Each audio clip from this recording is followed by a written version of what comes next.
We're connected. How's it going, Gobi? How Hi, are you doing? Beautiful. Thank I'm doing you pretty so, good. so What much about for you? taking it. First of all, I do want to ask, I want to just make sure, is it pronounced Gobi?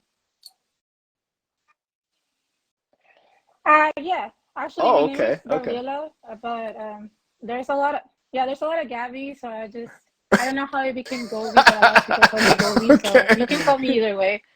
It's I sick. think Let's Gobi stick with sounds it. Yeah, cooler, so yeah. absolutely, absolutely. I love that. I have to say thank you so so much for taking the time tonight. This is awesome. I appreciate the opportunity. The band is absolutely sick. I am so glad to have been put on to you guys and now following you through. You guys just put out a new record this past year. Everything going well with that? You guys have been doing some touring, some shows. Yeah, well, first of all, thank you for having me. It's no problem for me to be a part of your podcast. Yeah, we just released a record.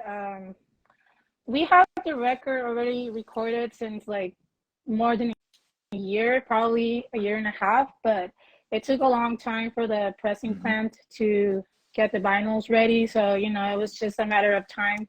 Uh, we we did really good with the record. A lot of people have been supporting us buying it. I think Oh it's shit. almost sold out because of the incident. Well, because of the incident where they stole a couple of our records. I think there's still a couple of them, and through you can still get it through Revelation Okay. Records or Sure. Evolution, something like that. But yeah, we don't have any more records. We have a few that we saved specifically to Okay. sell them in Tijuana.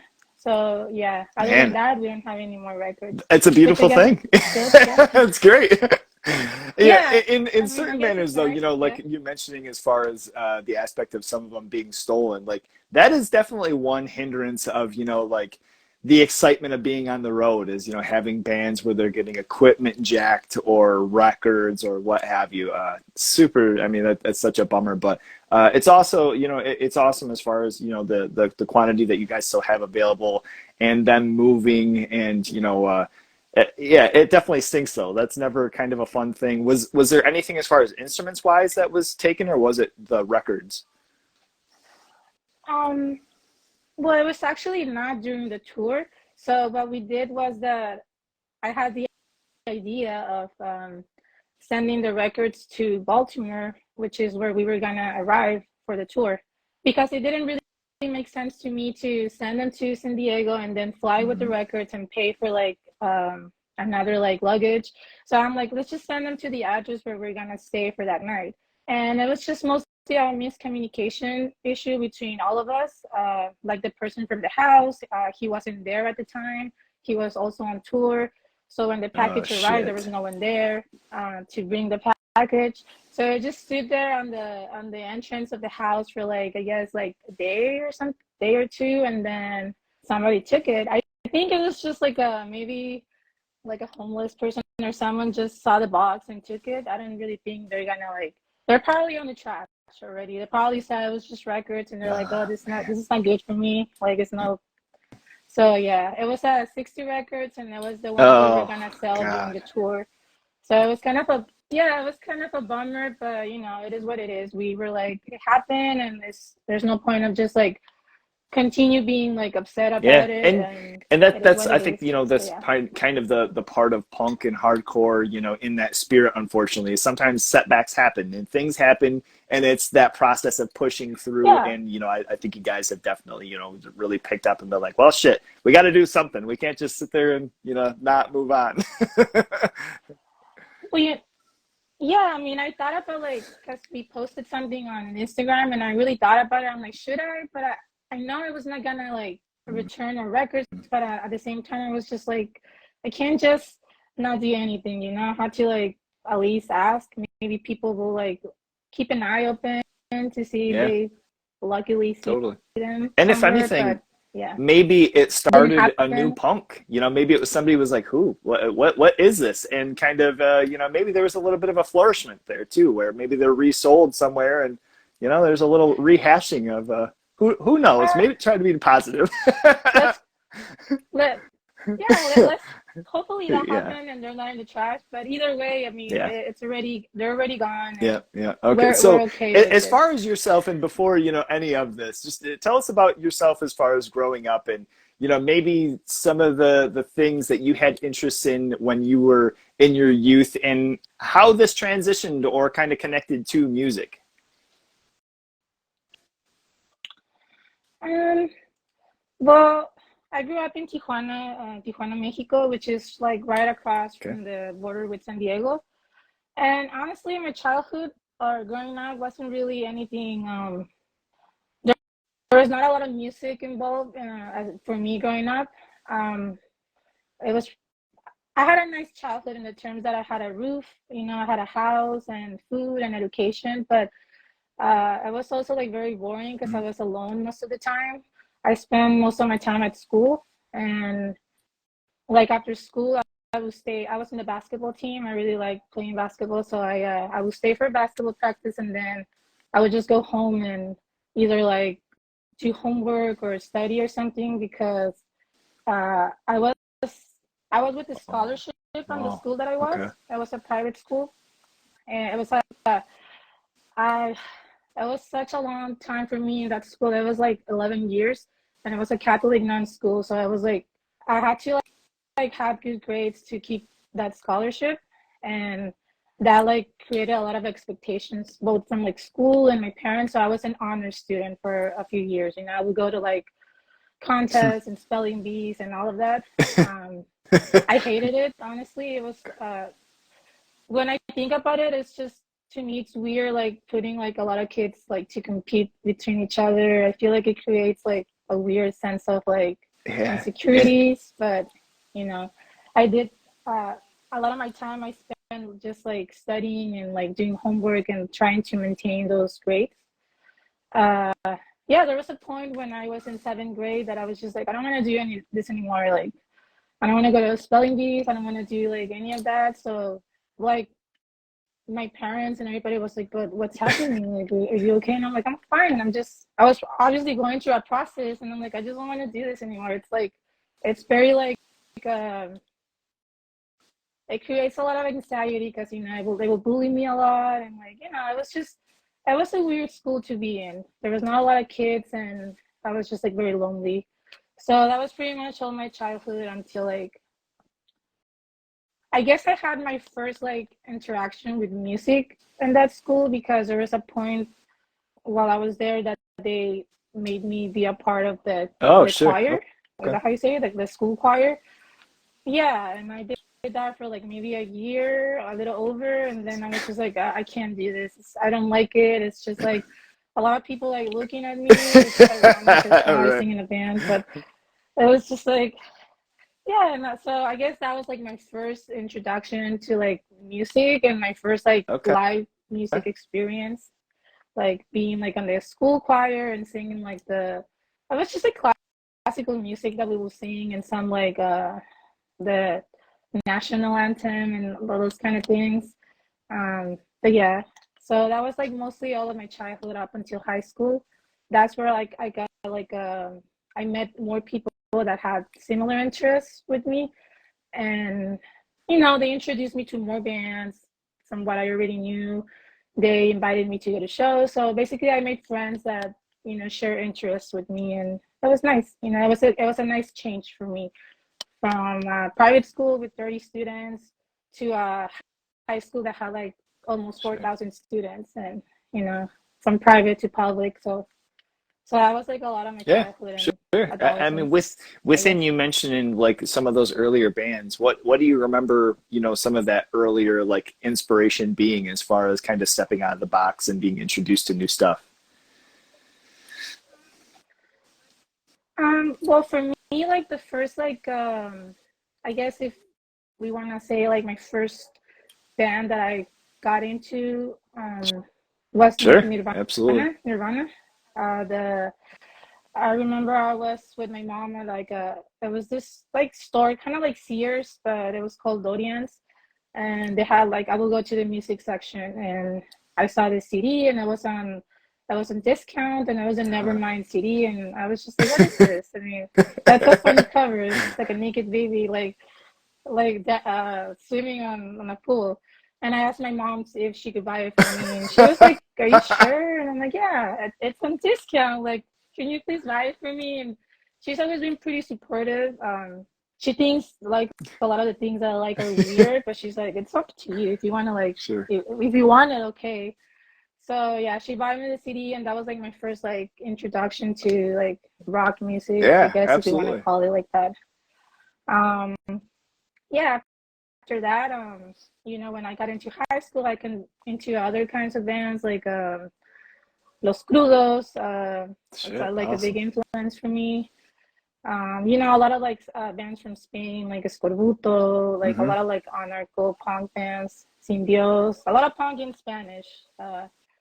But at the same time, since we were on the border with San Diego, I would get a lot of like the California Okay. punk Yeah. on the radio too. Like there was this station called 91X, which was like a rock music station, and they would put like Green Day and like Bad Religion and all of that. So that kind of also like introduced me Oh, to more sick. bands. So yeah, I was like, You and I yeah, love too that you mentioned where like some of the local radio stations, because like right now I feel like that's kind of something that I miss at least, where there's just kind of like a kind of goofier local guy that's playing like some punk or something that's kind of off kilter from, the more mainstream things that we would hear on the radio. And having those influences, I yeah. mean, that's always like really cool. And was that something to where like you'd be at home or like how were you listening to that? Yeah, I was mostly at home. We never actually had a car, so whenever I would take public transportation, there was like other music there, like Okay. regional Mexican music, which I also like. I don't, Hmm. I don't dislike it. So I was just mostly at home. When I would get home, I would just turn off the radio, or if my sister wasn't Sure. using it because we only had one and she was older, so she would like have obviously she would like Had to wait for your have turn. like yeah, she was had like yeah, I had to wait for my turn to use the TV or the radio until she got annoyed by it, and she's like, "Okay, you can use it now." But yeah, it was most yeah older siblings. It was mostly just like at my house, and we would like record some of the songs on Oh like yeah, tapes. okay. That was like my first like we had a Walkman that we also share. So yeah. Now, Um, you mentioned like so you guys would make some mixtapes and kind of did you have anything where you would had different friends that you would trade kind of back and forth different things or say, hey, I've got a couple of these songs. Tape trade is kind of a thing that was a uh, thing for a little while, I guess.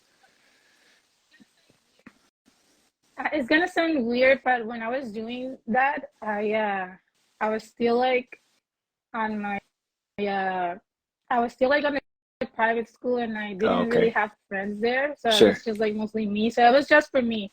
I didn't really like have anyone to like, because there were students there, but no one really care about those things. They were care about Uh, sports and other styles of music. So I was just like type that I would make for me for when we were like um on the bus or something. I would I just love that. use the Walkman. That's still great. So yeah, there was no Now, yeah. when do you end up discovering live music? And now, even when I mention this, it's not so much of a thing of it having to be punk or rock and roll, anything like that, but just as far as experiencing a live concert of some sorts.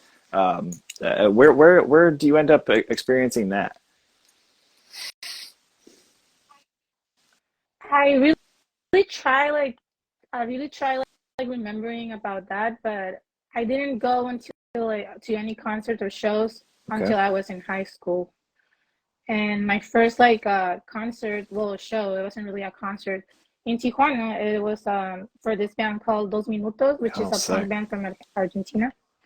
Uh, it was just like a outside show, and there was like so many people, and that was like my first actual show. It ended up being a punk show. Like didn't really it wasn't on purpose, but before that, I never had the opportunity or anything Okay. to go to a live music show.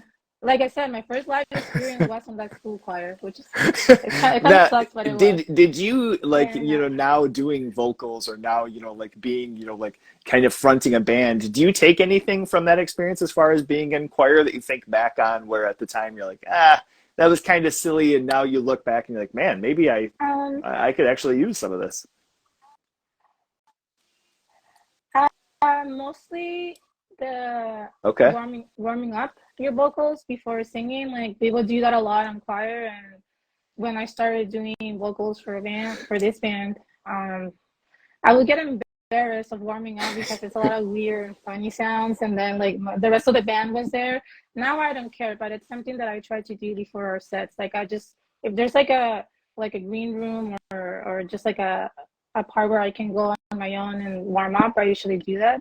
So I guess that's something that I learned from choir, like how to like warm up my Yeah. vocals Okay. before singing or screaming. It's very important. Like a lot of I don't know if like I didn't do it at first, and I would like end up with no voice, and it's like, okay, I need to do something about it. I'm still new. I'm still new in the in by with being a vocalist, so I'm still learning. I still watch videos sometimes, like different kinds of warming up. There's always Has there something to been learn. certain curves, like over the years, that you have been doing this now, to where that was like a big learning curve of, okay, don't do that?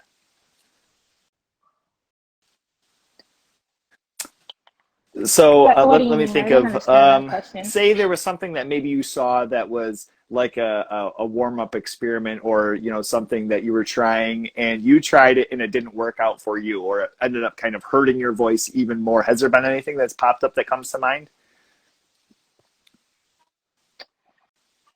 Um, I don't think so. Like sometimes, and I still do, and I feel like I shouldn't. I drink. I like whiskey, so sometimes before like singing, I will drink a whiskey because I thought it was gonna help me like be more like calm and like not feel so anxious. But I feel like it didn't really help a lot. It would just make me feel like so drunk, and I think now yeah, and for some people it works. Like for me, it's like I feel like I'm more comfortable being Okay, sober when we play, and then maybe after playing, then I'm like, okay, sure. I'll get a whiskey or something else. But yeah, definitely for me, it doesn't work like drinking before playing, especially if it's beer, because then like it's a lot of The like carbonation. I feel like bloated, like I'm Yeah, full, like I yeah. ate some. Yeah. So that's something that I try not to do. Like I started actually drinking Okay. tea before. Like I take like my little like I have like this little bag with like medications and teas and whatever, because you never know, like you're on tour and you get sick, and um I I think the medications in Tijuana or Mexico are a little bit more accessible in terms of prices and than in the US. So, Hmm. I always carry that with me. So I always try to do tea before, and it's something that I learned from a friend. And I asked her like, "Hey, do you ever like, have you ever lost your voice after playing? Like it has happened to me a few times." And I was very like embarrassed of asking, but she's like, "No, yeah, especially like after a couple of shows, and then people want to talk to you after you play, and you're so tired." And so yeah, she recommended me to like to get a certain type of teas, and it helped. Sure. I Wow. think it helps, Okay. And I love that. And I think it's just something from like myself playing drums for 20 plus years or so, and playing in bands and in punk and whatever. It's always been interesting to me when people bring up drinking, because for whatever reason it just doesn't click with me. I'm a fan of beer or whatever, but drinking before a show, just for whatever reason, does not connect. It doesn't help. Yeah. yeah, I mean it's not for everyone. Like for example, Hmm. like our drummer, like David, he feels more comfortable like drinking like a beer or two before Man. our set. Like unlike me, that I'm like, yeah, I mean that works for him, and I mean good for him. Yeah, For me, yeah. it's like the Well, other way I love around. that, and I mean, So I'm gonna yeah, have to reach out to him I too, because we've kind of connected through here, and I'm gonna have to reach out to him as far as that, because I, like I say, playing yeah. drums and seeing some of the projects that he's had, but it's always interesting to me just as far as anybody drinking before a show, and You know, sometimes you have the cats that are just drinking full bottles of whiskey. It's like, holy shit. Yeah. But that's cool. Every, you know, to each his own. I love that, and that's you know, that's fun. But that was a great answer. Now, do you, from experiencing live music and these earlier punk shows and going, did you initially think on like maybe I'll pick up guitar or bass, or did you play any instruments before, you know, taking on vocals or thinking of taking on vocals? Um, Not really. I've always tried to like when I was like younger, I would always try to like stay like not draw like I didn't want to draw any attention. Like I will be like very uncomfortable, and so it never really crossed my mind to be in a band. Like I like music and I like going to shows, but like I never thought about, oh, I'm gonna make a band. I mean, they asked me a couple of times, and I would always be like, no, no, sorry, like it's not really my thing. Where it got to a point where I'm like, okay, like, let's see what can like result from this project, right? And I think that was until I was like 22 maybe that I decided to actually say yes to be a part of a band.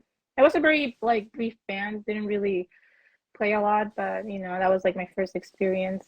Um, I do I know the like a little bit how to play the bass. Like I've tried to learn a couple of times, and I have a very good like I have very good memory that if I see you like, oh, do this, and then like I can remember and like and do it like Mhm. eventually, right? Like practicing like Okay. visual memory. I have that, and I guess that's good when you play an instrument. But other than that, no, I'm pretty like no No, talent in I mean instruments. that's so cool. You know, I just think of, you know, the it kind of goes back to earlier times of like seeing a band and thinking like, oh man, I'll try guitar, or oh, you know, I'll try bass or something like that, and then realizing like, oh shit, this is hard. Like, It's right, actually right. So difficult. just kind of those earlier times.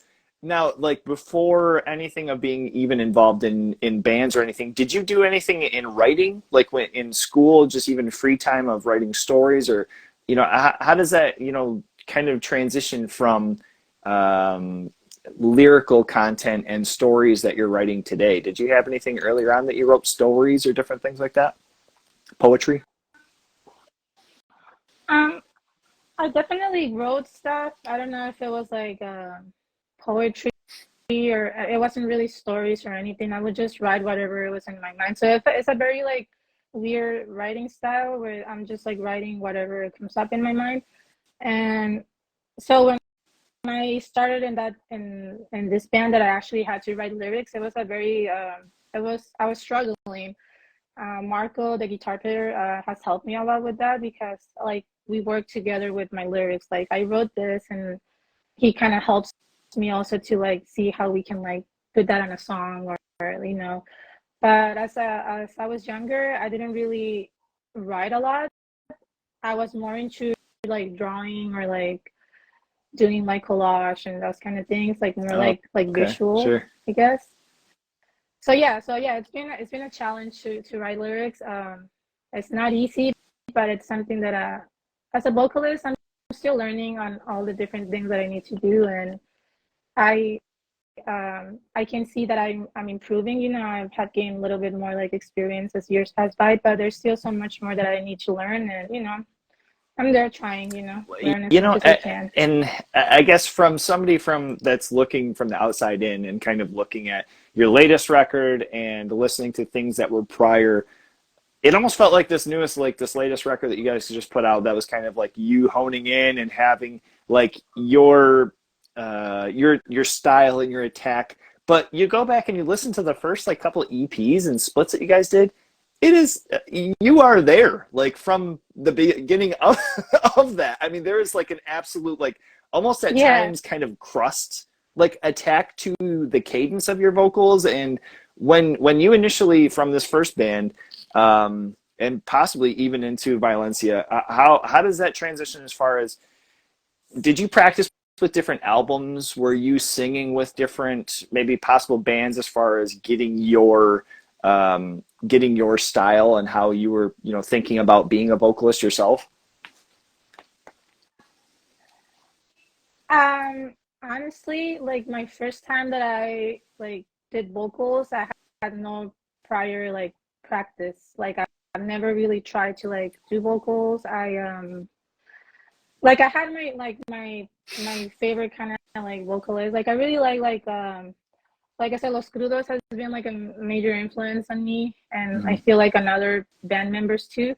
And I really always like how aggressive he sounded, and a lot of people has told me that my sometimes my vocals sound Oh, I love similar that. to Absolutely. his vocals, and it's not really on purpose. Like when we started Violencia, I went to the band practice. Well, I was actually in my living room, so I just went to my living Okay. room and we started practicing. And I just kind of scream, and I've been like trying to like figure out like as years pass by like my style, which it seems like I have a certain style, but at the same time I'm still like trying to figure out like how to incorporate other stuff, how to like change certain things. It's funny that you say that like the vocals sound good because every time I would like hear the record after we recorded it, even though it was the EP or this last record, I will like listen to it and I'm like, man, like I could have done like a better job. Like people are not gonna like those vocals. They don't really sound good, and everybody was like, "What are you talking about? They sound great." But it was just me being like pretty like having high expectations for me, which comes from being an honor student. I feel I blame that. I blame being an honor student to having like high expectations on what I need to do in life. So yeah, I never really done vocals before this band. I had another one, but like I said, it was just very brief. We did a demo and we played a couple of shows and that was it. So it wasn't really like a lot of like practice with that Okay. band. It was a punk band too, but Okay. different Now from that Violencia. first initial band, bring us back to your first show. So I think something that's, kind of ironic is the fact that you mentioned, being in choir and the nerves of being in front of people looking at you. Like, where did that moment of saying, you know what, yeah, I will do a band and yeah, I will, be the vocalist. Like, where did that final yes, like come into mind? I think it was like I don't know if it happens to other people, but to me, like I'm kind of a I like to be alone sometimes. I don't really go out a lot, and I hide from people sometimes. I'm just Mm-hmm. like I like being at my house. So like every now and then I get this feeling that I feel motivated to do something. I'm gonna make plans for next week, and then I make plans, and then when next week comes, I'm like, man, what do I do with plans now? I don't. So I think that was kind of like what happened with the band. Like they caught me in like on a moment that I was feeling like very motivated, and I'm like, yeah, let's do the band. And then when band practice got close and the first show got close, I'm like, what did I do? Why did I agree to do this?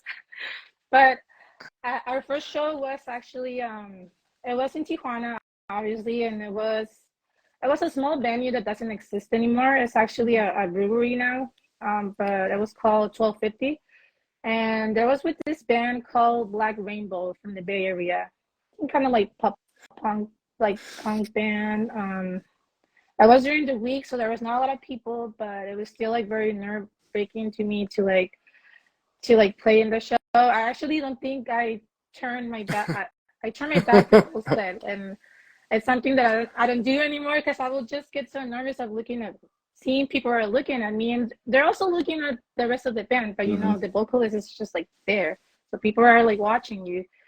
And yeah, I really I don't know if it sounded good or not. I don't haven't seen videos, but probably not. But people still like liked it, and it was a fun show. It was during the week, pretty small crew, and you know that was my first actual like time playing like in a Was punk there a band moment like during live. that set that finally had realized like, oh, this isn't all that bad? Like, or was it even after that initial set that it took a couple of sets for you to kind of finally feel a little at ease with it?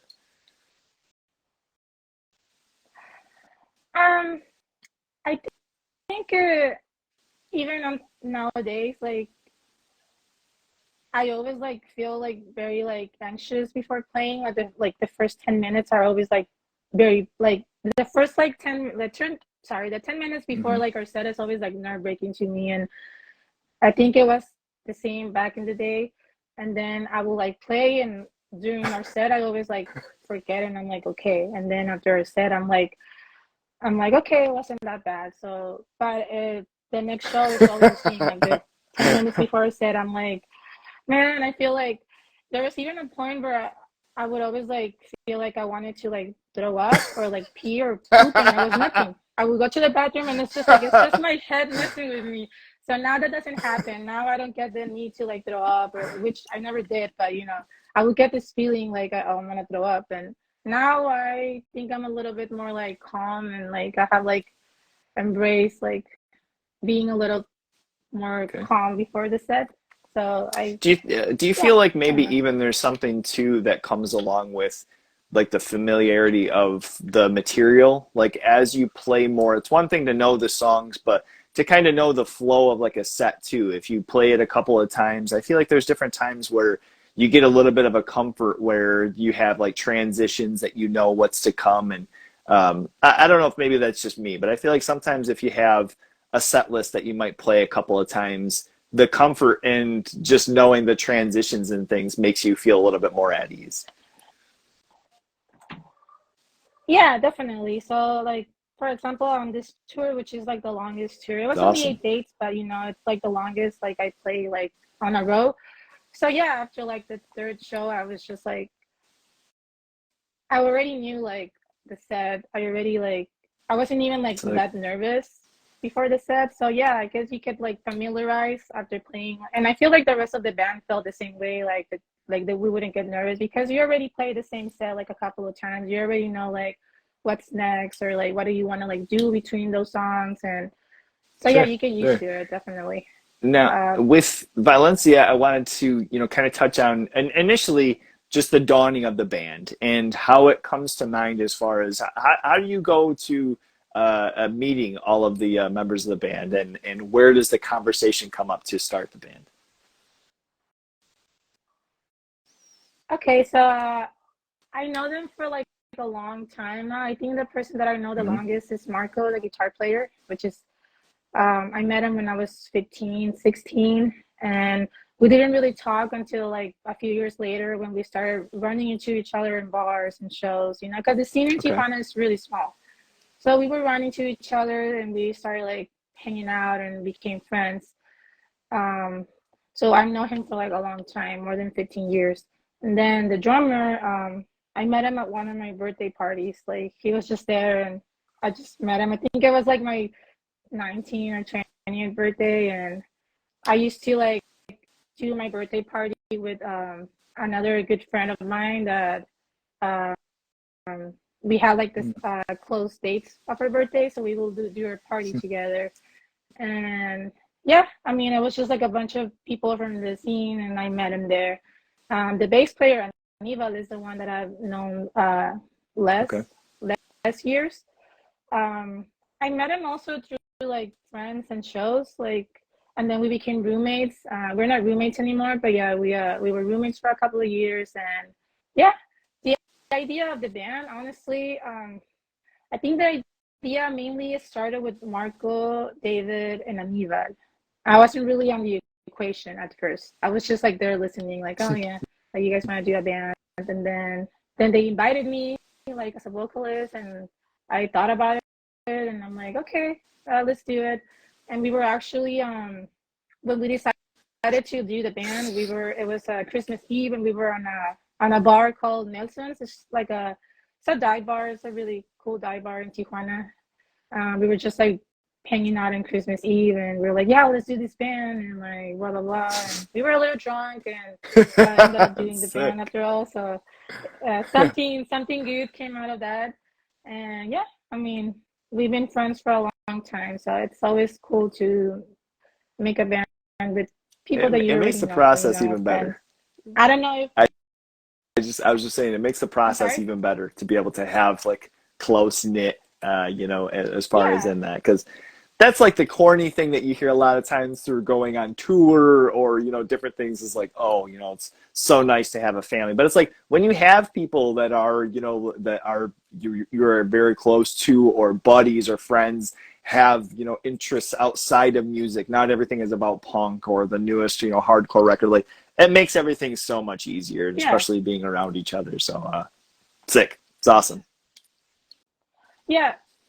We definitely have interests, similar interests outside of like the hardcore punk, Mm, whatever genre you want to mention, yeah. you know. So It's awesome. it's So nice. We're all you friends. you were touching on the scene in Tijuana, and as far as 2017, 2018, what was the scene like, you know, for you guys when you were just kind of starting to come along and playing shows? Did you notice a big boom in certain genres? Was there something where you were having to travel to different cities to pick up shows? How was that at the time?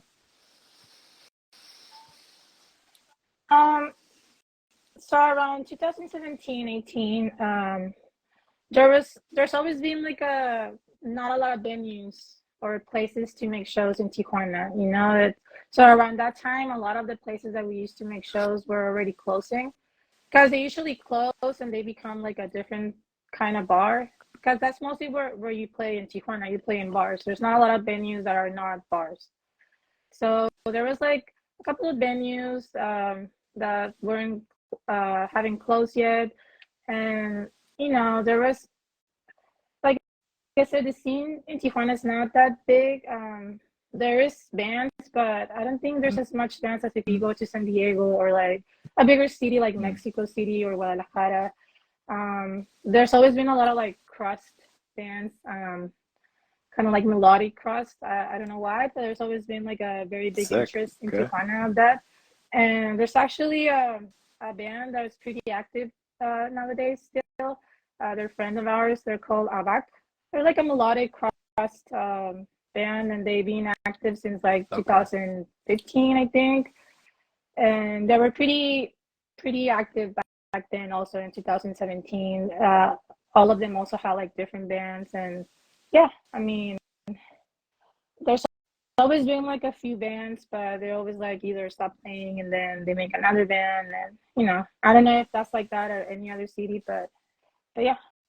Um, there's also like the fact that we are right across from San Diego, so we also like get like a lot of the touring bands that tour the West Coast and play in San Diego sometimes jump and they play in Tijuana too, right? Like they book a show in Tijuana, which is always nice, you know. So we usually get the bands that Oh, are okay. touring on the West Coast. That's awesome. I Yeah. and even if it's not something, I mean, like over the years, and I'm sure you've experienced this too, where, you know, for whatever reason or not, you could have something where you book a show and you get to the venue and you find out it's like a basement show. And it can be hit or miss, but like there are so many times where I get to a basement show and or like a house show and I'm just like, oh shit, I'm actually more excited for this than I am the venue. Um, I don't think there's Okay. basement shows in Okay. Tijuana. I don't Okay. think I've ever been to one, but but on our tour, on the East Coast tour, we actually had our first basement show in New Jersey. It was Oh, sure. Okay. New Brunswick, and I guess it's a thing Mhm. there to do basement shows, and it was awesome. I was a very great show. I was the sweatiest show ever. I feel like somebody threw a bucket of water on me. Everybody, yeah, all the band like took out their shirts because they were like, we can't stop sweating, and there was so many people, and they really enjoy your set and pretty supportive. So it was nice to have that reaction from a place far away like New Brunswick, That's which I never thought I would awesome. play. So that basement show was really cool. But over here in Tijuana or even Hmm. in Mexico, I don't know if that's a thing. Because I don't think having basements, like at least here in Tijuana, I don't think there's like a houses usually Sure. don't have basements. I mean, I'm sure there's Hmm. every now and then there's one, but yeah, it's not really a thing. Like I said, it was mostly like bars and sometimes there's house shows. Like there's a house right now in downtown that book shows sometimes. It's a nice house. It's just like the area is kind of like sometimes not it's not sketchy, but it's like very lonely and like it's right next to like the like the Oh, border, okay. like the wall. So there's like a lot of like sometimes like sketchier people around there walking. You Mm. have to be a little bit more careful. Like if you leave your not leave stuff in your car like any other place, you know, if you're in a sketchier area, just try to like be more careful with Yeah. your things. But it is a great spot for shows. Like it's a and yeah, I mean, That's you know, and it's something too where like even in the States, there's a lot of spots where you know they don't have basements or they don't have different things, and it turns into like a house type situation too. And you know, I commend these guys. I give a high salute for anybody that books those because I have seen some houses beat the shit out of at shows, you know, and you're just like, oh I no, who's gonna pay for that? I actually yeah, I understand. Actually, a while ago, I've been the Mm, house that I have right now. I grew up in this house. I'm still like paying it. Eventually awesome. it'll be mine. I hope if nothing that happens. But you know, I grew up in this house. My mom, when I was like 18, she's like, "Hey, I'm gonna move to the United States. Do you want to go with me or do you want to stay?" And I'm like, "No, I want to stay. You know, I'll Yeah. rent with roommates and figure out how to pay the rent." And when I was like having roommates and I had the house on my own, of course I started making shows.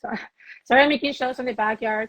And I was very considerate with the neighbors because I would always like talk to them like, hey, so I'm gonna make a music show. The music's gonna stop at the latest at 12, and it was always on a Friday or Saturday. And neighbors were like they seemed like they didn't care, but they appreciate me Oh like man, letting them know, right? Like there's it's gonna all, be loud noise and yeah, but there was like so I would do them like every couple of months. I didn't really do them that often because it's hard work, you know. The house was a mess the next day, and obviously I was the one that was gonna clean it. It was my show that I booked, so there was like a specific situation that happened that I was just like, I'm not gonna make shows anymore. That's like it was kind of like a bummer. So we make a show and a a neighbor from like a couple of like houses away, not even like right next to your house. She came and like, what is happening? Like, I didn't talk to her because she's like a few houses away. I uh-huh. didn't thought it was like necessary, but I guess she was trying to sleep and she was like, what is this awful music? Like satanic, blah blah blah. I'm gonna call the police, and I'm like, no, like everybody is inside the house, and like it's gonna stop at 11:30. But she didn't care. She called the police, and the police came, and they're like, "Well, everybody's inside, so I mean, you're good. We Sweet. don't have to do anything here." And she didn't like that, so her kid, her well, not kids, they're older already. Her two sons, which they used to go with me in school, uh, they just started to Oh slash tires no. from all the cars that were like, yeah, they did that to like at least like Oh 10 cars, and it was fuck. awful because I am yeah, I invited a band from like Chula Vista, Oh which is sure. like around San Diego. And I mean they brought their cars and they're like we're gonna go and like fuck them up. Like and I'm like, no, let me just like talk to them before you do that because if they did that it was just gonna create like a bigger mess. So I tried to talk to them and they're like, no, we weren't doing it. But they were like barefoot with like something in their hand, like hiding it like in the middle of the night, like between the Damn. cars. It was pretty obvious. And yeah, like eventually, like we were just like, whatever, like there's really not, the police came and now they were like trying to like blame us. And it was like an awful situation. I feel really bad for the band that came from outside. But, you know, other than that, the show went great. You know, it was just the situation with the cars, which they were able to fix it. But yeah, I don't really talk to those neighbors anymore. Like I Yeah. kind of ignore them because they still live here. It was a pretty shitty thing to do, but you know, it happened. And after that, I still made a couple of shows at my house, but like I stopped eventually because you know it's a lot of hard work, and I'm trying to take care of my house also. You know, like people are Mhm. sometimes are not very careful when they go to a house, and it is a punk show, but it doesn't mean you have to like do a mess in the house. You know, like you can like be respectful and you know, which I'm always surprised in when I go to shows over there in the US. Like everybody like goes to house shows and they're like pretty respectful, or at least the shows that I've been to. You know, I can't Yeah, really talk about all the house shows. I know there's some, yeah. I'm there's sure you've seen there's certainly everything. time. You know, it's just it's one of those things though where I think even when I have, you know, I have hardcore in mind, I have power violence, punk, anything like that. Like I am all about going to a show, but even like something like crowd killing, where it's like somebody that's trying to stand off to the side, I'm not trying to go and just beat the shit out of them when they're not involved in a mosh pit. I think there's just a Yeah. certain kind of like consideration where it's not to say that I'm going to full on, you know, like throw a Bible at them and say like you're awful, evil, and have no place for this. But I think there's kind of a consideration, especially for if there is a house show and if I go and I know somebody, even if I don't know who they're booking, and somebody's just like kicking a fucking hole in the wall for no reason. It's like, dude, come on. Like, that's how these things get ruined, unfortunately. Yeah, So, of course. oh man, that's a shitty story. That sucks. Damn. I mean, yeah, it happens. So a lot of people are not considerate like we are, and I mean, it is what it is. You know, you can really expect that from everyone, and it sucks. No, so you kind of touched on like you guys having your first practices and writing your first stuff in the living room there, and within this conversation, were you there as far as them kind of talking about like what inspirations and styles they were wanting to go with initially? I think the initial, everybody, all of us have like different influences. Like we all like punk, but for example, and then we grew up like listening to it like throughout our high school and all those years. But for example, Aniva, the bass player, he comes from like a different like background. Like he grew up like, I believe he grew up like listening to like rock music and everything, but he's more like into like metal and like doom and those kind of sludge. He actually has a sludge band called Wayne. So it does bring like a different like, it does bring like a specific sound to the band also. And then you have the Doomer, which also has like a doom band and likes, he's like grew up listening to new metal, so he kind of brings that influence. And then Marco, which is the guitar player, he's always been into punk and like and a lot of pop punk and more like melodic stuff.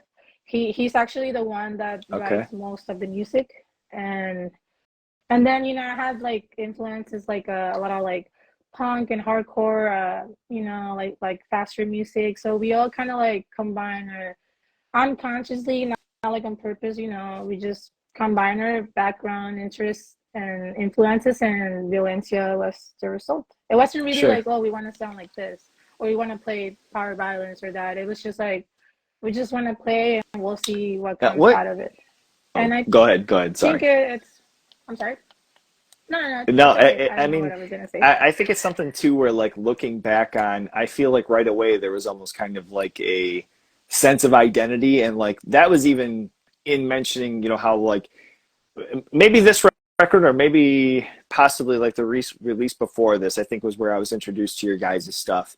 And that was where, you know, like I started kind of going back and retracking and looking at like the earlier, and it's just like, man, from the start, like it really feels like you guys had kind of like a honed in idea of this is what we're going to sound like and this is what you're going to get, and we're going to beat the shit out of you with it. And up until this latest record, like you're doing it.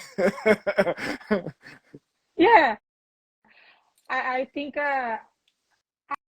I like all of our records and releases. I don't know if I have like one specific that is my favorite, but I think each one has their own thing. I mean, they were like recorded at a different time, and yeah, like I said, it's just like we're just like playing. Like I did vocals without like trying to like sound like anything specific. I just kind of like scream, and I was trying to figure out like, okay, it sounds like this. And so yeah, we definitely have our like a specific sound and style, but it was not like on purpose, you know. And a lot of people like think like we're trying to play power violence or like we are power violence, but we try not to like, we try to stay away from like, not stay away, but we're not really interested in labeling us like as something specific, because we all have different influences. So we always say like, oh, it's a hardcore punk band, because it's the most like easy thing to like explain to someone. But yeah, that's what we made that shirt. We have a shirt that says like, it was just like a funny shirt, like this is not power violence, this is like a hardcore from Tijuana. But we do have influences on with power violence bands. It was just like a funny shirt, and people really liked it. They didn't know what to say. Like they really liked that. I can imagine. I mean, I think it's something too where it's like a focus of more or less like it just being fast. I don't think it has like necessarily it being, you know, this title or that title. And I love that about hardcore or about, you know, a punk band or whatever it is, when I just come into something and someone's like, I just want to play fast, like sick. I love that. Yeah, like no expectations, just want to Yeah, play it's and you'll awesome. see what comes up. I mean, it's also cool knowing what you want to play. I mean, I feel like people that are more like talented with their instruments, or I mean, my bandmates are super talented. I'm just talking about myself. But it's cool also like knowing Hmm. and being very assertive of what you want to play. But I mean, to me, it wasn't really the case. I was just like, let's see what comes out Word. of this. Yeah. And people seem to like it. Yeah, people really like it. I'm still surprised, but I'm like, okay, I'm just gonna like, Yeah. I'm gonna Sick. embrace it, Now, and that's your it. guys' initial EP, El Audio Me, what can you tell us as far as that cover art? I love the drawing of it. It's over the top. What can you remember about that Yeah. becoming the art for it? So I remember we all like try to like, we didn't really know what to do with the cover, and sometimes it's difficult like being on the same channel with three other people, even though you're friends or whatever. It's like some people want this and other people want another thing. So we basically try to agree and who do we want to make the cover art. So we pick a friend from he's from Hmm. Mexico City. His name is Miko, and he's a tattoo artist. He also plays in a couple of bands. Ojo por Ojo. He used to play in a Oh, band called sick. Apocalipsis, really a good band. And so we told him like, hey, so we want to do a cover art for this EP.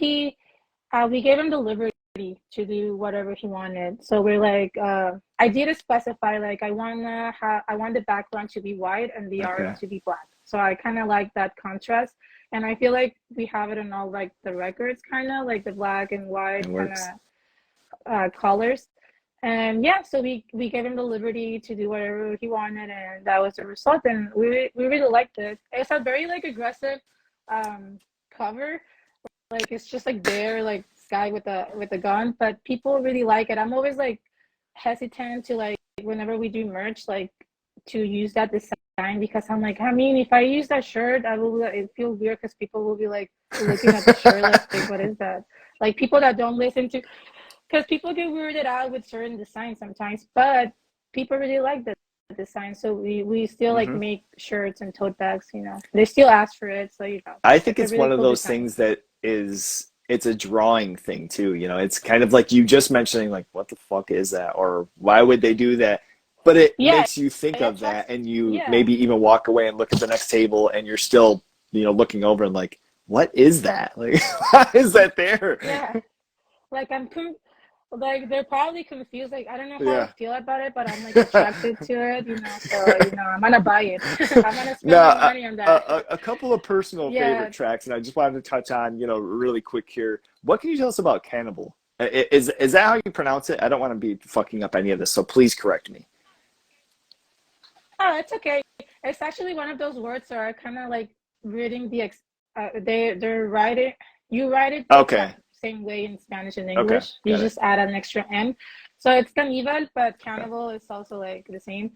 The lyrics were like written between me and the bass player. I think it's like the only song that he's actually like. I asked him for like, hey, let's work on these lyrics together, and they're basically about like the double standard of people like trying to like be like practice solidarity, but like they do it like just to like Uh, promote it on social media. Like, hey, I'm like, because mhm. there's a lot of that too.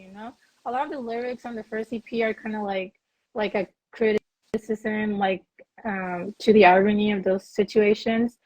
And so yeah, it's just like about the double standards of like trying to be supported, but your intentions are actually trying to prove that you're supporting something just so it's there. So people look at it, right?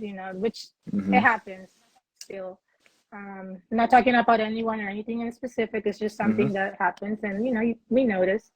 And the title is just like I just did that title because that's like Anival Instagram name is Canival, so it kind of sounds the same like the name and the word. So I'm just gonna put Canival for the title, and it Sick. just kind of Yeah, stayed I like love that. it. So yeah, Uh, that's next, I yeah. wanted to touch on Candy Flip, and what can you tell us on that track?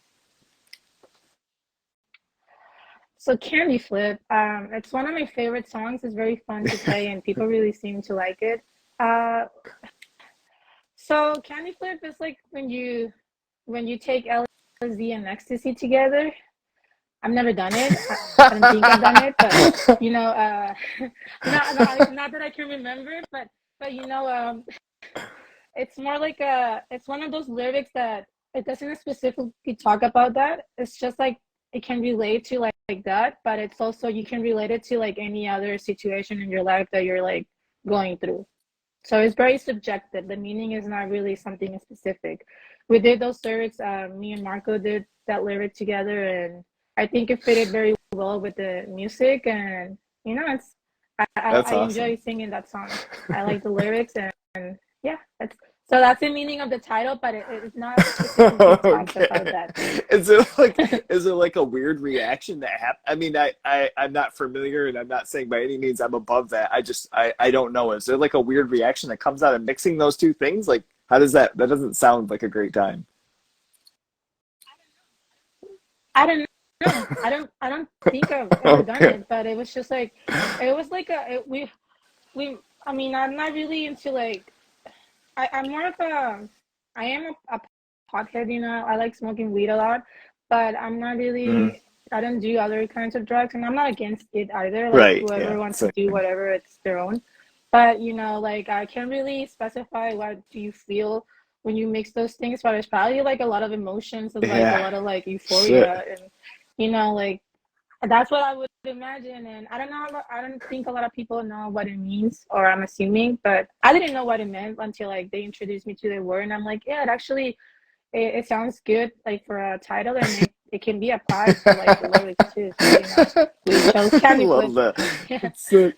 it could also be a good band name. Candy Flip sounds like a Well, good band I'm name. not. I'll edit it out. So if you end up doing like a side project or something, we won't have any assholes taking it from you. Sick. It's okay. I mean, it's not our word. We don't own it. So whoever wants to use that word, feel free. Now, We the don't the care. 23rd of this year, of June, you guys released the most recent record. And what can you tell us about just the beginning ingredients of what this record became? So sorry, Oh, I'm running out of if you battery. if you Sorry. have to go, I can wrap it too. I mean, not a problem. No, no, no. I already connected the. Sick. So you're Yeah. asking me about our latest record. That record was actually written during the pandemic. When the pandemic started, like Marco, the guitar player, he's a teacher. He works at a school, so he was out of work for a while, and he was spending a lot of time home. So, he just started like writing songs, and a lot of the songs are his songs. Most of them, I believe. And then he would just like send those. So something important to mention during the pandemic, the border to cross to the Hmm. U.S. was closed, so you couldn't cross to the U.S. unless you were a U.S. citizen. And not no one from the band is a U.S. citizen except for me. So I was the only one that can cross back and forward. So we couldn't really have band practice. We couldn't Oh, really damn. like hang out or anything. Yeah, because David, our drummer, he lives in LA, so he was like in LA, and we were like in Tijuana. So whenever Marco will write a song, he would just send it to the rest of the band, and they will like work on their own, like through their parts, what they needed to do. And so it was mostly written like during the pandemic, and it's like it's the songs, the lyrics are very like how can I explain it? They're a little different. There are lyrics from the first EP. So the first EP is more like a criticism to like certain groups of people that they're gatekeeping stuff, like being elite. Like the irony and the punk scene. Like when you Hmm. say something but you do the opposite. So it's a lot of irony in those lyrics. And this new record, there's also a lot of that, but it's more serious, more like pessimistic, and more like inclined to more like political, a little bit philosophical too. So it's a little bit more serious, more dark, a lot of like pessimistic ideas. And yeah, it's more we touch a couple of other subjects that we didn't really talk about in our first records, subjects that are also important, you know. Yeah, sorry, I'm having a hard time No, trying no, to explain that, it's fine. but I was going to mention, I mean, as far as this latest record, I was noticing kind of, um, maybe not a focus, but almost, you know, kind of a revolving around like a dystopian type feeling, and you know, just kind of a different, a different age, and you know, you mentioning kind of like a pessimism or negative like approach. Assuming some of this coming from the pandemic and kind of being involved in all that. it definitely has to do with like the feelings that arise from the pandemic, but you know, it also comes from like just like our own like feelings we've always had. I've always been a lot very pessimistic in general. Um, so there's like a lot of like existential. It touches a lot of like Mm, existential feelings, you know, that we have in the society nowadays. Like I said, it's like a very dark, more dark lyrics. You know, not really like funny and ironic like the other EP we made. Um, but yeah, definitely the pandemic influenced a lot of those lyrics, and I think it's I think they're all in Spanish, and I wish like people that don't speak Spanish could also understand what we're talking about because they're very good lyrics. They're very like um, mhm. to the point, and they touch feelings that I feel like people have in any other part of the world. You know, as a member of a society, you know, you have those feelings, and but it's just in Spanish. You know, so a lot of people that listen to our music are in the U.S. and a lot of them don't speak Spanish, which is kind of like a bummer because I would like them to understand where like what am I Hmm. screaming when we're playing, right? What am I trying to say? Of course, you know, I grew up in a border, so I know English, and I do show I'm very interested in the lyrics of other bands, you know. That's the first thing I always do when I get a record. I read the lyrics and you know, but You know, yeah, to add to that it's point though, for anybody who you know comes up and they're like, oh man, you know, if only I knew what you were saying. You know, with technology that we have nowadays, don't be an asshole. Like you can translate this shit. You know, I mean, yeah, I I will say know. from somebody, you know, I speak, you know, minimal Spanish, and it's something that I have always like told myself and like dreamt of like taking on because it's honestly a beautiful language to me. I have a lot of Spanish friends, and it's always been something that has been something to me that I have like had to take on to myself. But the one thing I will say with not speaking it and listening to your records and going through and having it playing in my car, and you know, there's the passion where I don't need to necessarily know. I mean, when I go and I'm invested in something, I will go back and I will pull up the lyrics. And like I say, you can go online to a fucking translator if you want to pull up and you want to know what's being said. Like you just take a couple of seconds. Fortunately, nowadays we have the internet where you know a lot of times technology is kind of you know a crappy thing, but for things like that, toss the song in a translator and boom, there you go. Yeah, It's not a yeah, of course. mystery. Shit. That's where I totally understand. That's usually what I do when I don't know how to say a word. I mean, I'll just Hmm. Google it, how to say this in English, and you know, it's just it's so easy. You know, it's Yeah. so accessible to just look for something, and I understand what you're saying, but you Hmm. know, a lot of people don't see it that way, and it's kind of funny because I mean, the one of the biggest communities in the U.S. is Hmm. the Latino community. You know, a lot of Spanish-speaking people. So you know, you would think that, and I'm not like trying to be like disrespectful or anything, but you would think that at least you know there would be like more interest in learning like Hmm. Spanish, just like the country right next to yours. And but I'm also from like the border with California, where like a lot of people do speak Hmm. Spanish, and you know, I'm used to like a different thing. Um, I do have to say that it's always nice when we go play someplace else in the US, like I don't know, when we went to Chicago or even Hmm. Texas or like the East Coast. It's always nice because people like there's a lot of people that are like go to our shows because they're like I saw there was a band coming from Mexico, Tijuana, and I had to come. And sometimes these people that don't even seem like they go to shows, but they saw the flyer, and there are people that are like Latinos, and they're It's like a beautiful they're in the thing. U.S. By one way or another, And it's nice because they're like, "Oh, where you from?" And I'm like, "Well, I was from, I was from there, but I moved here." Even when we go to like to eat places, like we met like waiters, like that they start like talking to us and joking around because they feel like a little piece of home, I guess. Like I can joke around like I used to because it's like a total different like way of joking, and like it's like there's a big language Sure. like a barrier. And even for me that I speak both languages, sometimes I get like it's difficult to explain myself. Like even just like doing a joke, like it's not the same in English, Like I've done it and then people are like, "What?" And I'm like, "Forget it. It was just a bad joke."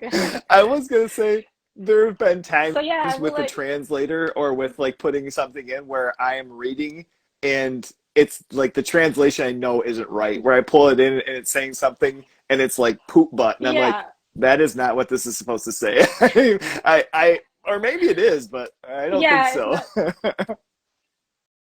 It's not always gonna be like the most like asserted, like the most like Hmm. the right word or way to say it. Sometimes it throws you words that we don't use anymore, like maybe your parents or your grandparents use, and we're like, we don't use that word. What are you talking about? Where do you get that from? No, I, But yeah, I it's nice to have the support from like different kinds of people throughout the US, and especially when like I said, people that are Latinos come and like they feel like they look so happy and like excited to see us play, and I mean it's hmm nice, hmm it's a nice feeling. We always like try to like talk to them and like hang out with them for a bit. Like actually in New Brunswick there was like a big group of people that were from Oh, Oaxaca, damn. and yeah, they went to the show and then they went to a party with like to a bar with us after, and it was nice to hang out with them. It's a good thing of Hmm. touring to get to Yeah, meet people, I absolutely. guess. I love that, and it's such an awesome opportunity. Even with this, for me, being able to reach out to anybody, and may it be within borders, abroad. I think it's always something really cool to be able to, put some people, because I have a lot of friends that are around here that may be either local or they're in their own local scenes around the states and might not know certain bands or put me onto different things. And I always love it. It's always something where I think the first ingredient is passion, and you listen to something, and whether or not I understand what is being said, the passion and the love for what it is that they're doing, I think, is what translates to me automatically, whether or not it's an actual translation of words. So it's beautiful and it's awesome. It's Yeah, awesome. So definitely. that's great, to Yeah, hear your experience. like yeah, and I agree. Whenever I hear a band from like Europe or like other language that I don't know, it's the same. I can feel like the feelings that they're trying to like portray through their music, and it's something that's important, and not only in hardcore or punk, music in general. Like you can like understand what they're trying to say sometimes, or how they're feeling by just listening, even though you don't understand their language. And that's the pretty Mm-hmm. thing about music. One of the I nice love it. things. Now, what was your guys' experience as far as recording this latest record? It's just in studio, and maybe even versus some of the other albums. Did you guys record during the pandemic, or was this post? I take it probably.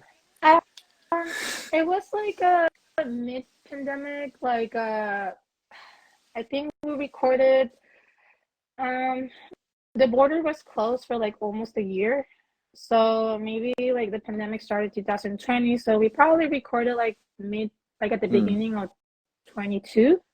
Yeah, I think we recorded at the beginning of 22, and we recorded with our friends in Tijuana. They have a studio called La Cacho. There's big shout out to them. They're like they're great people, great friends, and they're very talented in what they do. It's one of the studios that we've been using to record most of our EPs, most of our music. And yeah, it was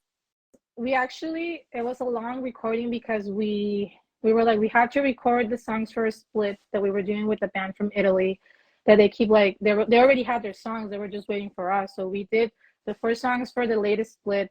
We did a song for a compilation which is Hmm. called Hitmania Violence, I think also from Italy, and we did the 13 songs for the album. So I did like 17 songs in like one day, like and I didn't take that long, which was surprising. It was like I think I was the fastest of everyone from recording, and I think it's also easier. I don't have to like tune anything or like I don't have to change guitars or anything.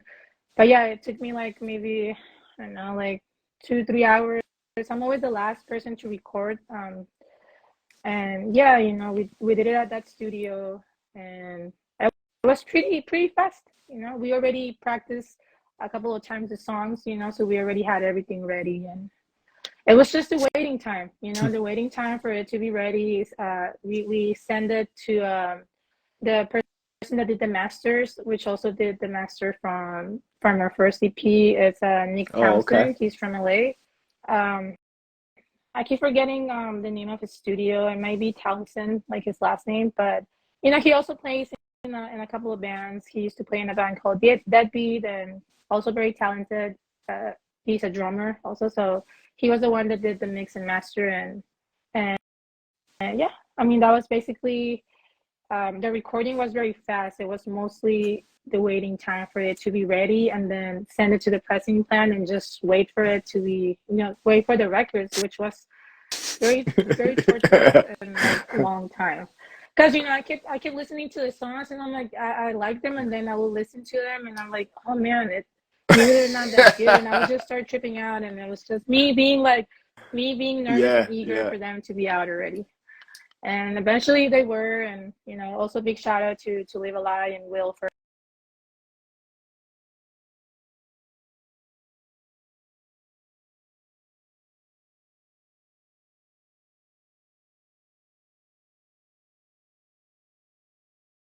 Back. you good? I Okay. don't, it started bugging Yeah, out I'm for some back. reason. Shit. I'm sorry. I hate to interrupt. Yeah, it's okay. Oh, it's okay. Um, I was just saying that big shout out to Live a Lie and to Will for putting out the record. He's been doing a lot of still DIY, and he does a lot of for the hardcore, power violence, and all of that I genres. love it. Yeah, I don't know anybody him. that's doing what they do and kind Yeah, of keeping the spirit of things alive, you have to give a round of applause. Absolutely. Now, yeah. when you're recording, and maybe even from the first EP through your latest record, your attack. Do you find yourself more comfortable standing up? Have you ever tried sitting down, crouching? Different techniques as far as recording, or are you just very traditional in standing right in front of the mic and spitting right at it? I actually that's what I did. I was just standing and with the mic and like Hmm. doing my thing there. But there was like a talk about like the person that recorded us, Mora. He wanted me to have like the mic, like not like the mic, like because the mic was like in a stand, right? And I wasn't like holding it or anything. But he wanted me to like take the mic and like move around and like do it more like dynamic, not just Hmm. being standing. Because when I sing, I move a lot, and he wanted it to sound more like when we play live. For some reason or the other, we weren't able to do that. I don't know. I don't really know why, but it turned out to be good anyways. I just recorded standing, screaming to a mic. It That's sounds basically like what I it did. though. It's From always listening to it, it sounds and like it. this is, I mean, completely complimentary. It sounds like there is a very live attack to it, and almost like a pacing that you have every once in a while, and like there's just kind of like a certain cadence and an attack to your voice to where, and maybe it is some of like the influence where people kind of mention like the crust influence behind, but uh, that's why I asked, because like hearing it, you're like to my ear, I'm listening, I'm like, shit, like it was there, were you just kind of pacing and doing this? But that's impressive shit. Still being able to. I was I was just standing there, and like it's always weird. Like I think in this last recording, I felt more comfortable. Um, because I do practice with Marco separated. Like we practice together. Like him just with his guitar, and I with my mic. Sometimes turn off because I feel like it helps me to modulate and control like how like loud I'm screaming, so I don't mess up my voice. Like it has helped me a little bit. So when we recorded, I was like I was a little bit more comfortable, you know, in doing it than the previous recordings. The previous recordings, I was freaking out, and I'm like, man, I don't know if I can do this. And this one was a little bit more like, okay, I need to do this. It's like they're just waiting for me, and you know, we're paying for the time that we're here. You know, it's not cheap, so I'm just gonna go and do it. And every time I recorded a song, they're like, it sounds good, and I'm like, are you sure I can do it again? So I made them like record the song like 2 or 3 times, Hmm. because I was like, it's not, I don't believe you guys that it sounds good on the first time. Like I want to do it again. So yeah, you know, it's yeah, I was just standing there Do with you the mic on a do you stand, know if did they end basically. up taking like or different takes throughout, or if they ended up using like maybe that first take still, even though you did a couple of takes of each track? I think some of the songs were the first take, some of the others were like the second or the third, and I don't know. Didn't really like pay a lot of attention and where Mm. they were like mixing everything. It's not like I should, You but know, I haven't really yeah. like pay a lot of Does attention it on that sound yet. good? It's just Then like fuck it. I'm just looking at them and I'm like, they're just like a lot of colors and like in the screen. I'm like, I don't understand anything. Like you just like I trust you guys. Like the rest of the band is more like knowledgeable in Sure, those kind of sure. things. So I'm like, I trust you guys. You That just take care of it. I'm just a vocalist. I have my mic. I scream, and you know, I think it's it's done. even so, like translating from playing drums and going back and listening. And they're like, "Oh, well, do you hear that?" Like, I'm like, "Hey, man, is it on time? And does it like sound ripping?" Then I don't need. If you don't need me to do it again, I Yeah. don't want to. I personally, I'm not a huge fan of. And maybe this will touch on something with you as well. Are you a fan of the recording process, or is that something that has kind of gotten easier over time? I personally hate it, so that's where I ask. Why do you I don't hate it? know. It just all like you can put me in front of as many people as you want playing live, being rushed to set up. I don't know what it is, but when it comes to recording, it's just like a weird stress that It seems like it seems like fake, right? Because there's kind no of, one there, and you're yeah, just like, maybe. I I don't know. I I don't know if I can say if I'm a fan or not. I definitely can say, like I mentioned previously, that I felt a little bit more calm and comfortable this last time. Um, During the process, sometimes to me it's a little boring because they're like it takes longer to record the drums and the guitar. So sometimes I do like, hey, I'm just gonna get there a little later, you know. And I am there when they're recording, but yeah, I'm not there the whole time, you know, because it's like I'm just there sitting and I'm like, no, the same guitar but solo over and I'm over, or pretty, drum fill. yeah, and It's I'm the just like, please, no, but I mean, they enjoy recording. I know the rest of the band does enjoy it. At least Aníbal and Marco are really like into like those yeah. more like technical things. Like they want it to sound good, and like Marco, I believe, like used like I think he used a different guitar in one of the songs. I mean, he did a couple of things, a couple of twists on the songs. But yeah, I'm pretty neutral. I'm happy that I'm more comfortable now with recording it. But the first times it was like, especially the second EP, we recorded it with someone else. It was a friend of ours Hmm. called Jared, which he also plays in a couple of bands. He's from San Diego. Plays in a band called Rod of Oh Correction, shit. if Okay. you want to check them out. Um, and yeah, when we recorded with him, I was a little bit more nervous, and everybody recorded. It was just 4 songs, but he went to me and he's like, just ignore them. Like, ignore the rest of the band. You do your thing. Don't let them get in your head. He kind of like talked to me so I would feel more comfortable. And it was nice. He tried to calm me down. And yeah, after that, Hmm. it was just like getting Okay. used to it. And it's actually, yeah, I mean, we've actually only recorded 3 times if I think about it, which is the first EP and then the split. And then the last time that we recorded, like the split, Hmm. the compilation, and the record, Yeah. which was very ambitious, but we did it. Now, 17, where? Yeah, 17 I was gonna songs. say, Yeah. especially for the amount of tracks you have on it, where it comes into play as far as naming the album? Was that something that kind of came earlier on? Was it further into writing tracks? Like how did that come where you knew what it was that you wanted to title the album? So the title of the album was definitely not only like my idea or choice.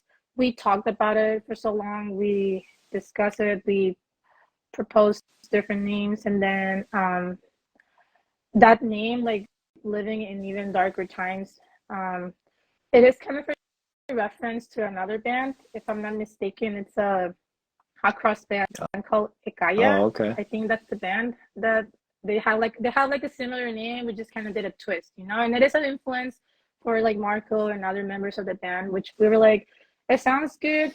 It kind of like complements like the lyrics and what we're trying to portray, and it kind of applies to what we're living. It just keeps getting darker and darker, and I don't think it's gonna really. I'm just here being pessimistic. I don't think it's gonna improve, guys. It's just like in Sure. general, life. And but that's basically how we got the name. And the cover is a picture from our drummer. He has a side project where he takes pictures, like Mm. mostly street photography. And that picture is from the riots that were in LA during the pandemic. I think it was like when all the Black Lives Matter things, the situation was going on. There was a lot of riots in LA, and he's living in LA, so he took that picture, and we liked it. We liked how it looked with the white contrast, and we thought it was cool to use something from the band, right, instead of like telling someone else. So yeah, everything in the record is from friends. Like the picture of us inside the record is from another friend, John Brady. He's a very good photographer, and he used to play in like a couple of bands, one called Swing Oh Kids, shit. and he has a Okay. couple of bands in Tijuana too. Yeah, and the recordings were from like our friends from Acacho. The cover art, the picture is from our drummer, and the cover art and everything. All the art from the record is from another friend of ours, Picos, which he's a graphic designer, and he's also like helped us. Uh, he's been a replacement for the bass player Oh, when he hasn't been okay. able to play. So he's a good friend of ours.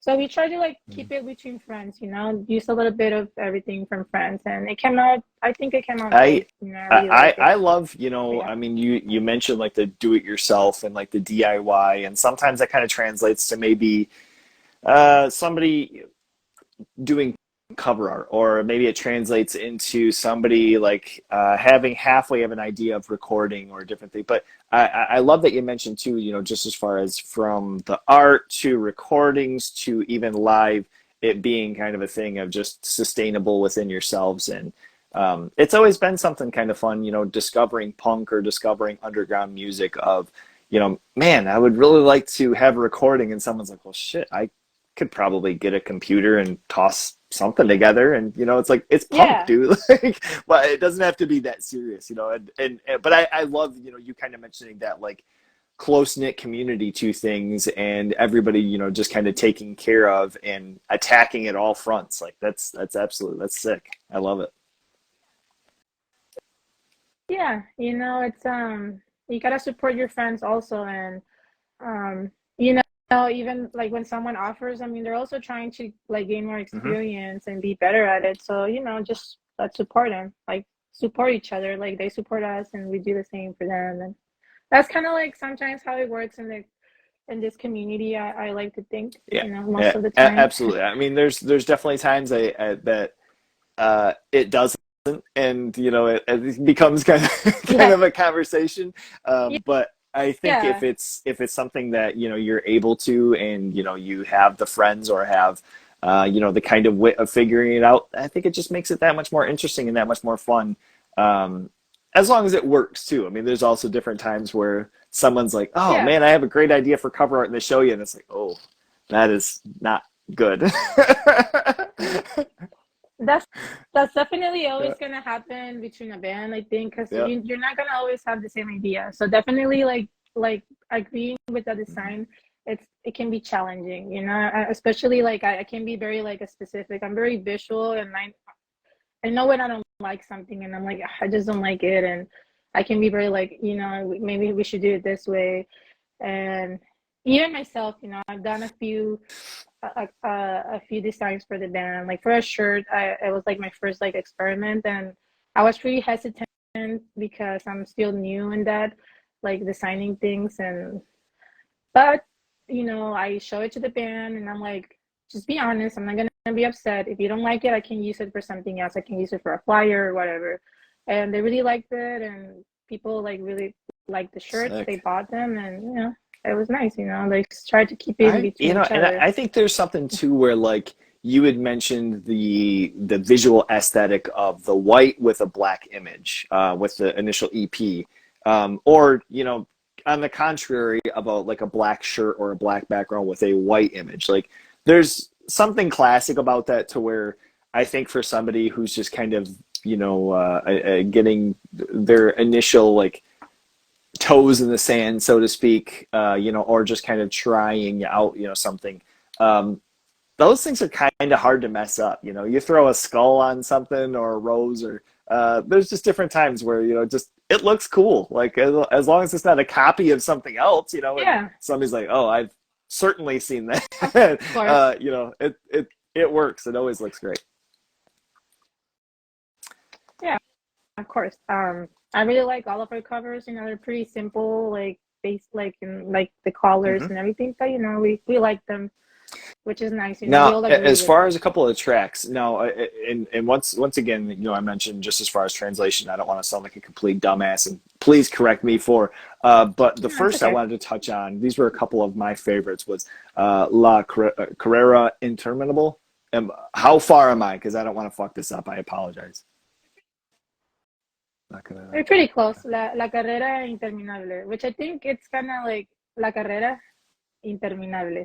So yeah, it's okay. You're trying, and it also like to me that matters. Like I like when people try to speak Spanish, and it's you can tell when they're like making fun of it because there's other people that like will say like, oh, I don't know, like mucho caliente or stuff like that. It's just like it sounds like you're like Mhm. making fun of us. But like we can tell when you're like really trying to say something, and we appreciate it. At least I do. So I don't like get upset if someone like butchers the name because I know they're trying. At least they're trying, and it's Sure. better than not even trying at all. Because we're also in the same situation. There's still like a lot of words in English, titles that I think I'm pronouncing them right, and then I'm like, oh, I've been pronouncing that wrong this whole time, but now I know how it is, and so we've been there too, so it's okay. So La Carrera Interminable, it's a very fun song to play. It's like it translates as the never ending race, and basically it's just like so during the pandemic there was like a lot of talk about like an inequality like race, like who's more like how can I explain it? I'm not gonna say it again, but it's a very pessimistic point of view about how you're never gonna really get to the end of the race that we call life. Like you think you're gonna get there, but it's kind of like that when they put a dollar on like a little string and you're gonna get the dollar and they just take it and like you're doing everything to be like a functional member of the society, but there's still like obstacles and like a lot of people are not going to even be able to like for example own a property. You work so hard and you're never going to be able to like Mhm. have a house of your own, and it really talks a lot about those feelings, the illusion that it's an illusion that you have that you're going to have all of those things and privileges in life, and uh, at the end most likely you won't have them. Mhm. Like I won't have them, like whoever. I don't know if a lot of people like feel that similar way, but it is our generation is a generation that we don't have it that easy. Maybe our parents were able to, or our grandparents, to buy some land and like you have a house that is for your family, and but like our generation is not the same. Everything is more expensive, it's more complicated. There's more competition in any like field that either Mhm. work, school, anything. So it does talk about like, like that never ending race that you think you're gonna have everything that you need in life, or that they Mhm. make you think that you need in life. Because some of those things you don't even need them. And you're never really gonna have them. So like one of the lyrics it says like in Spanish is el premio se repartió y no hay nada para ti, which translates like the prize has already been like given away, and there's nothing left for you. Like, because there's always people like they're gonna have like priority and like more privileges in certain aspects of the society, and sometimes no matter how hard you try, you're not gonna be in that same position. It's not gonna happen. And I'm talking about my reality. I mean, it may be different to other people. That's just how I feel, and kind of like what this You lyrics know, portray. and I mean, I think it's something too, as far as having the story, or you kind of mentioning like your viewpoint on things, and it being important, and something from everybody learning from each other, or different people that might not have an understanding of what it is that there's different times where I feel like when we were kids, you kind of hear different things of our parents saying like, oh, you should appreciate this because XYZ doesn't have, or they might have different things. But I mean, it's Yeah. very much true. And the sad thing is, even for like today's day and age, how still, even in nicer communities or impoverished communities, how much struggle that there still is, continually. And somehow, you look at it and you get pretty frustrated when you see some of the people that are on social media, or not even like actual anybody that we would know, just like some ritzy person who was just like born into something. Yeah. And it's not a judgment, but it's like, how the fuck do you keep on getting No, these no, no. passes in life? Like how are things just kind of So not a tangent. I think unconsciously, we're like absorbing so much information in social media that we unconsciously Mm-hmm. compare like our lifestyle with somebody else, like someone that's traveling a lot, and you're like, man, what did this person do for a living? Mm-hmm. How can he travel so much? Or like it's just an example. And I also think that we live in a bubble, and it's nice to like, even myself, I live in a bubble, and it's sometimes nice to burst that bubble and like try to like understand like what other people are experiencing and what are their realities, even though we don't share it, like at Mm-hmm. least like Yep. acknowledging it. I think it's important, even in something as simple as listening to other. I'm gonna change the subject a little bit, but like I said, we live in a bubble, and we have to like acknowledge that what we see in this bubble is not everything there is. For example, in like the hardcore punk community, like a lot of the bands are from the US. A lot of the bands are like, I'm gonna use that word, popping right now, like very popular. Are like, it's just a funny word No, for it's me. as Like I dumb learned it as like you think it is. it's just so funny because when the first time I heard, I was like, popping, what does that mean? And it's just like, it sounds funny when you say it, and there's no translation into Spanish, so I use it sometimes. So all the bands are popping right now, like Uh-huh. popular in the hardcore community or punk or whatever. They're mostly from the US or Europe, and like sometimes it's nice to get out of your bubble, and like, and I mentioned it before, there's so many bands in Mexico and Latin America, and there's a few bands that manage to go and Mm-hmm. play in the US and Canada, Mm-hmm. but there's not a lot.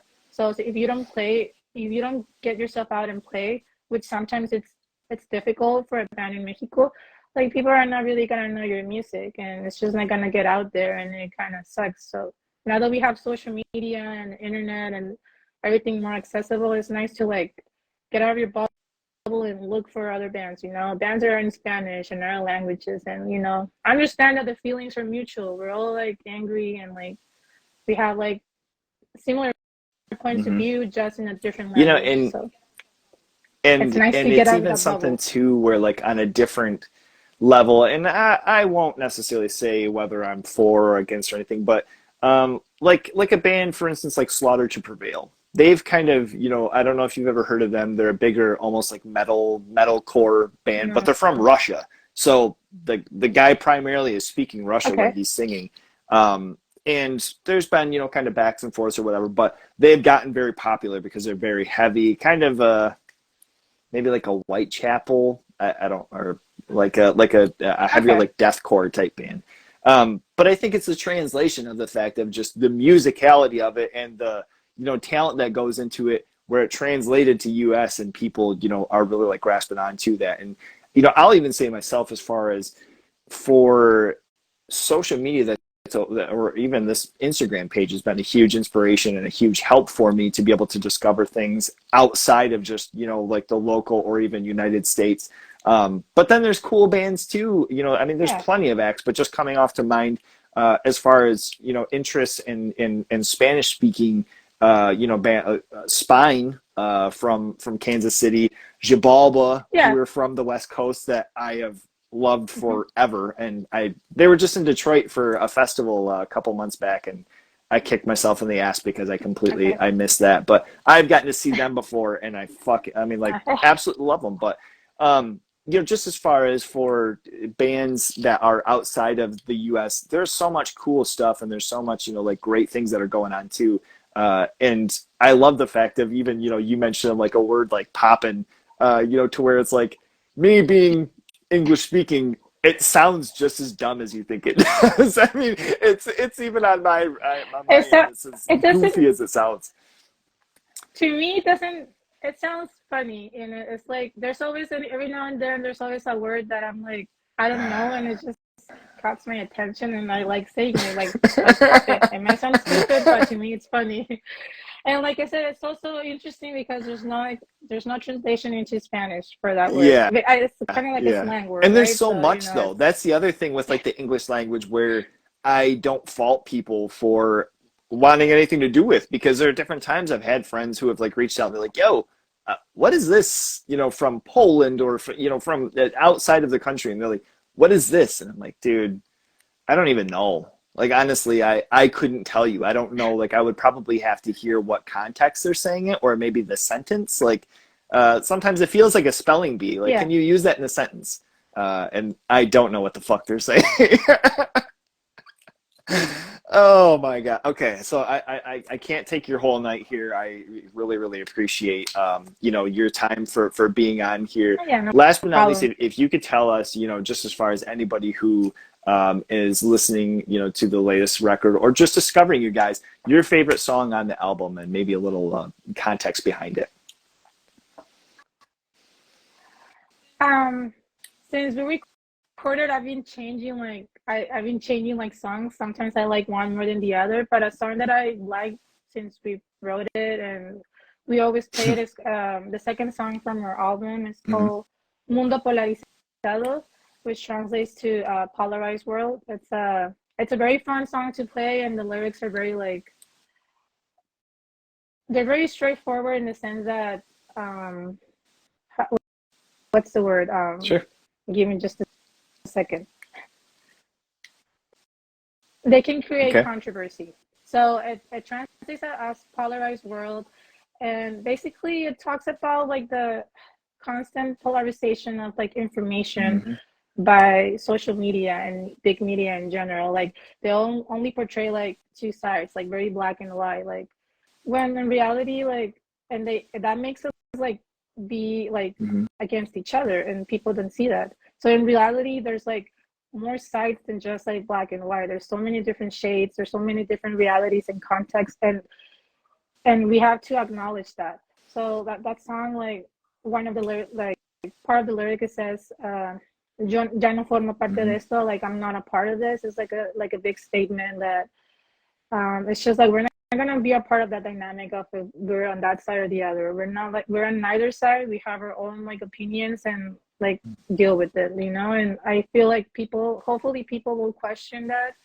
Like, yeah, that's true because it's so easy to just believe something that you see on the internet, on a newspaper. It's more easy to just believe something than to actually stop and question it. Because questioning something takes like more effort, and we human beings can be lazy when it comes to like thinking and like outside of the box. And it's just so important. Like it's something that I've been trying to do and learn and like throughout my life. I just question, do I really believe this that I'm watching on the TV? Do I really like think that's what happened, you know? How do I feel about it without letting like some social media or someone else like um tell me how I should feel or what should I think or what position should I take in certain situations. So that's why it is one of my favorite songs, and it's just the lyrics are so like so important to me. Um all the songs are great. I like all of them, but that one in particular I always enjoy playing it, and It's hard to I don't choose know. between the babies. I absolutely can understand Yeah. that. But it's cool, and I think for a here and now kind of capsule, just as far as being able to listen back, or somebody to to listen in and to hear like a personal favorite at the moment, I think is cool.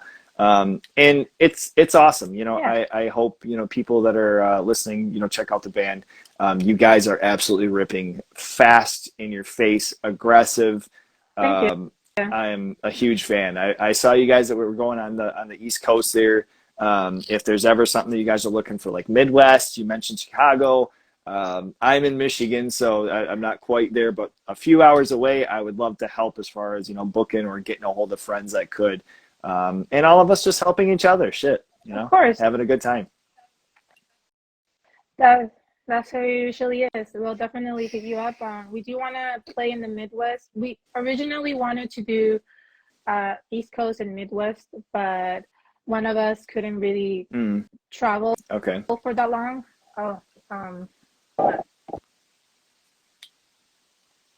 Yep, I can hear yeah. Okay, sorry, you. my Good. AirPods like ran out of battery.